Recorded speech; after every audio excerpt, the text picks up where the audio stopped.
În această vară, Jocurile Olimpice aduc sportul de elită și eroii lui aproape de inima ta. Te provocăm să intri în arena celei mai mari competiții.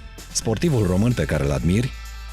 Admir foarte mulți sportivi și n-am să nominalizez unul singur pentru că sunt atât de mulți care merită aprecierea noastră încât nu o voi face.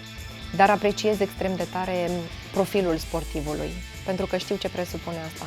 Foarte multă muncă, disciplină, renunțare la propria persoană și sunt lucruri pe care nu le poate face chiar oricine.